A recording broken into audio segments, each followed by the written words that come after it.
Olá, meus amigos, continuando o estudo da lição número 8, a parte de segunda-feira, dia 16 de agosto, meio do mês já, hein? Nós podemos dizer que a lição dessa semana, a lição que vai nos falar sobre o descanso e a cura através de Jesus Cristo. E vimos ontem que o paralítico foi trazido perante Jesus. Muitas vezes os sintomas de uma doença indicam que há algo muito mais profundo do que aquilo que a pessoa está sentindo. Muitas vezes nós tratamos os sintomas como se fosse a própria doença. Quando eu tinha enxaqueca, eu pensava que era apenas um problema assim de estresse, de estafa. Depois, ao consultar um médico naturalista, ele disse: não, o seu problema é outro, o seu problema é dispepsia. Você precisa fazer um tratamento natural, e foi com esse tratamento natural que eu fui curado da enxaqueca. Aquele paralítico que foi levado a Jesus, ele tinha um problema maior do que a paralisia. Era a paralisia espiritual. E os 4 homens que levaram o homem até Jesus, o paralítico até Jesus, representam as 4 atitudes que nós devemos ter se quisermos receber o milagre de Deus, a cura e o descanso para a nossa vida. Um daqueles homens representava, por exemplo, a fé. Um daqueles homens, eram 4 homens, um deles representava a fé. Eles tinham fé de que Jesus poderia curar aquele homem. O segundo homem representava a esperança. Eles não iriam parar de forma alguma até que o homem estivesse na frente de Jesus. Eles tinham a esperança de que Jesus poderia resolver o problema do seu amigo. O terceiro homem representa simplesmente a fé. Perdão, representa a atitude. Fé, esperança, atitude.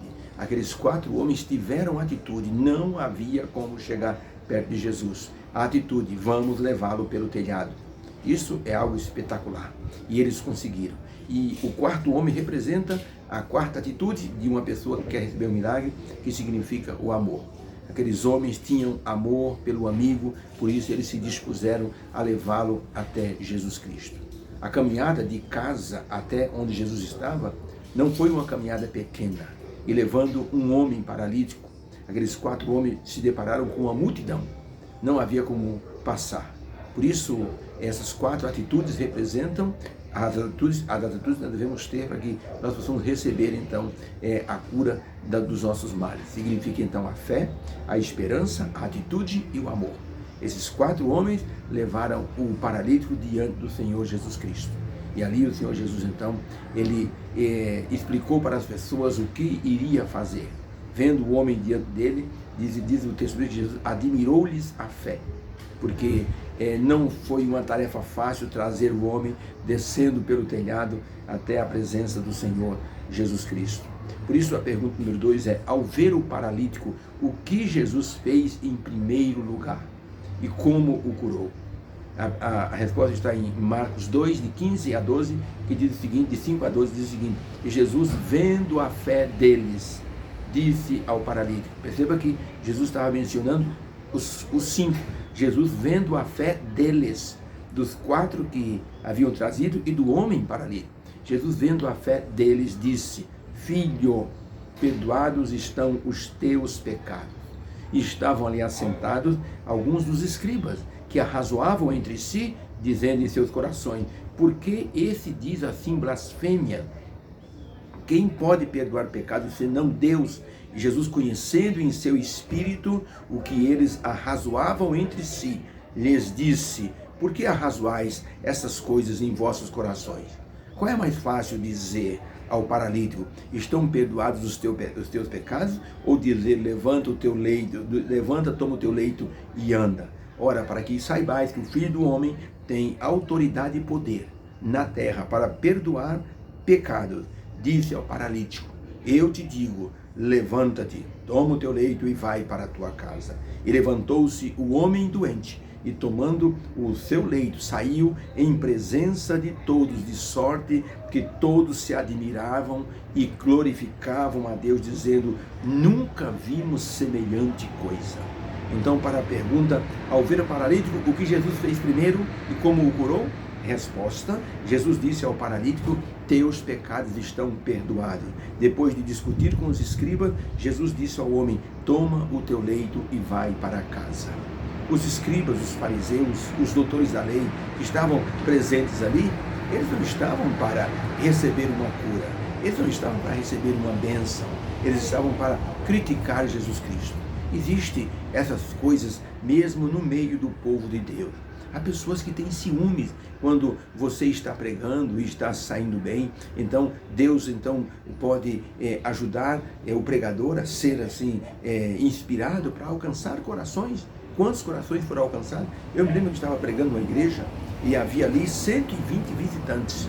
E aquela igreja era uma igreja assim que estava enfraquecida, mas naquela semana de oração, aquela igreja foi assim, superlotada com visitantes. Uma chuva caía torrencialmente. Antes do culto, aquela chuva caía de forma copiosa. Mesmo assim, os visitantes chegavam. Depois o ancião me disse: irmão, eu comecei a ficar com ciúmes do irmão. E eu disse para o pastor: para esse homem, ele parece um pentecostal. E o pastor disse: cala sua boca, você não está vendo que o homem está pregando tudo dentro da Bíblia? E ele disse: irmão, eu vou confessar ao irmão. Depois ele conversou comigo e disse: irmão, vou confessar ao irmão, foi uma tentação do diabo. Eu queria interromper, eu queria tumultuar o culto do irmão. Mas depois eu vi que o poder de Deus estava acompanhando o meu irmão. Eu vi aquelas 120 pessoas assim sendo levadas a Cristo. No último dia em que eu preguei, o pastor Luiz Gonçalves estava presente. E aquelas 120 pessoas resolveram assim entregar o coração a Jesus. Eu chamei o pastor Luiz Gonçalves na frente, apresentei-o para aquelas pessoas e disse para elas: olha, o pastor Luiz Gonçalves vai começar aqui uma série sobre o Apocalipse. Eu gostaria que vocês continuassem com o pastor Luiz Gonçalves. O pastor Luiz Gonçalves levou as 120 pessoas ao batismo para a glória de Deus, louvado seja o seu nome. Mas há pessoas desse jeito. Quando Jesus estava pregando, os fariseus, os escribas, ficavam assim marcando Jesus em cima para ver se Jesus cometia algum deslize. Até eu lembro quando o pastor Luiz Gonçalves fez uma conferência e eu ajudei, e houve 500 pessoas batizadas. O batismo foi lá no Colégio Adventista, aqui no campus de Santo Amaro, no IAE. Eu me recordo que o pastor Luiz Gonçalves ainda não era pastor, era obreiro, então ele não podia batizar. Então ele ficava apresentando as pessoas, chamando as pessoas, contando a história da pessoa, e os pastores iam batizando. Eu me lembro que eu estava do lado de 2 pastores, e eles então disseram o seguinte, e eu ouvi: o que esse negrinho pensa que ele é? Pensa que é o maioral? E eu fiquei dizendo: Senhor, meu Deus, ajude esses corações. Eu orei por aqueles 2 homens, por aqueles 2 pastores, estavam com ciúmes. E depois então, eu me recordo que eles foram conversar com o pastor Luiz Gonçalves e pediram perdão a ele pelo comentário que estavam fazendo. Jesus Cristo passou pela mesma situação de inveja dos escribas e dos fariseus. E com Jesus foi pior, porque Jesus disse: perdoados são os teus pecados. Eles consideravam que uma pessoa com uma deficiência era um pecador em extremo grau e não merecia nenhum favor. E quando Jesus estava perdoando aquele homem, estava fazendo, no dizer deles, no entender deles, uma blasfêmia. Jesus sabia o que ia na alma daquele homem. Aquele homem havia tido uma vida desregrada e havia contraído uma doença que o levou à paralisia. E por isso, Jesus preferiu então aliviar primeiro o fardo espiritual que aquele homem estava sofrendo, para depois aliviar o fardo físico.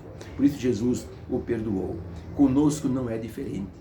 O Senhor Jesus Cristo perdoa primeiro os nossos pecados e nos cura depois. Por isso é importante que sigamos o conselho bíblico: confessais vossos pecados uns aos outros para que sareis.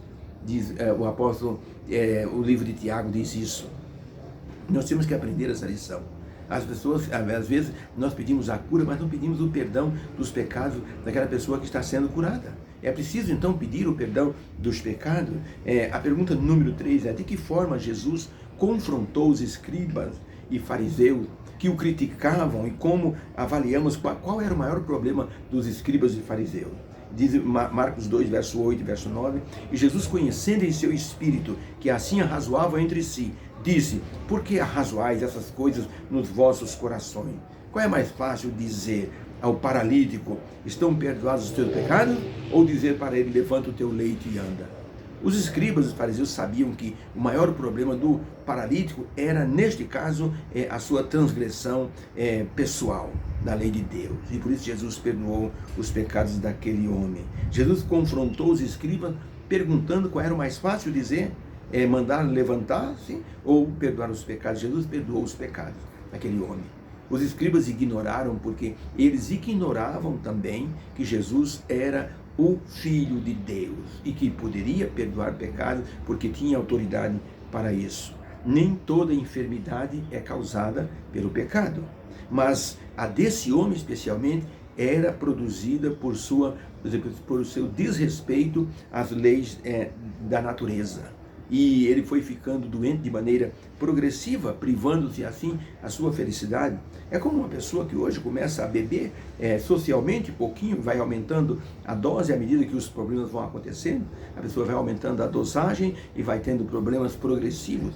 Esse homem teve um problema semelhante. Ele foi pecando e essa doença foi então aumentando. O paralítico de Cafarnaum era prisioneiro de duas formas: prisioneiro espiritual e prisioneiro físico. Jesus Cristo resolveu então devolver a esse homem a saúde física, mas primeiro Jesus curou a sua condição espiritual. Não adiantava nada curar a parte física se a parte espiritual continuasse ainda enferma. Por isso Jesus disse em primeiro plano: perdoados te são os teus pecados. E assim trouxe alegria e paz para aquele coração. Em que outro lugar esse homem iria encontrar tamanha bênção para a sua vida? Em que outro lugar nós hoje podemos encontrar também descanso para a nossa vida, se não for na pessoa do Senhor Jesus Cristo? No Paraná, uma menina chamada Jeane, ela foi incorporada de 37 demônios. Ela começou a vomitar leite, e não parava de vomitar leite. Sua mãe andou por todos os centros espíritas e centros que ela poderia assim ir, por indicação das pessoas. Vai em tal lugar, vai em tal lugar. Ela veio em São Paulo, foi no Paraná, foi na Bahia e não conseguia. A menina vomitando leite. Até que disseram para essa mulher: olha, tem uma semana de oração dos adventistas, vai lá, quem sabe Deus vai curar a sua filha. E a mulher levou a menina Jeane na semana de oração. O pastor Mário Valente estava fazendo a semana de oração. Gente, foi um desespero para aquela igreja, porque não estavam preparados para aquela situação, mas depois a igreja se fortaleceu, confiou no poder de Deus. Eles iam fazer apenas uma semana de oração, ficaram 35 dias em oração. E o pastor todo dia pregando, e houve ali uma corrente de oração. O diabo tentou afugentar os irmãos da igreja, dando aparições na frente dos irmãos, amedrontando com aparições, mas Deus foi poderoso e libertou aquela moça. E ela se tornou uma adventista do sétimo dia. Queridos, encontrou paz para a alma dela. Foi algo espetacular. Na minha igreja também eu me lembro que apareceu uma moça aqui, que era filha de um irmão, e ela ficou possuída numa semana de oração. Ela chegou assim a levitar do chão e ir na direção do pregador. E graças a Deus os diáconos seguraram, levaram ela para a sala de baixo, e juntamente com o quarteto que estava ali, nós oramos poderosamente. Eu lembro que eu abri o olho, eu vi aquela menina assim levantar-se e tentar pegar as mãos da pessoa que estava orando, mas ela não conseguia pegar. Uma força invisível protegia as mãos daquele irmão que estava orando, e ela era jogada para trás e batia na parede. E nós começamos a cantar o hino O Seu Sangue Tem Poder. O quarteto começou a cantar, e houve um momento assim que todos nós nos emocionamos, choramos ao mesmo tempo com a presença do Espírito Santo, e essa moça então foi liberta naquele momento. Nunca mais essa moça, ela teve assim a possessão demoníaca, foi libertada pelo poder de Deus. Ela chorava muito, e ela conseguiu cantar o hino O Seu Sangue Tem Poder.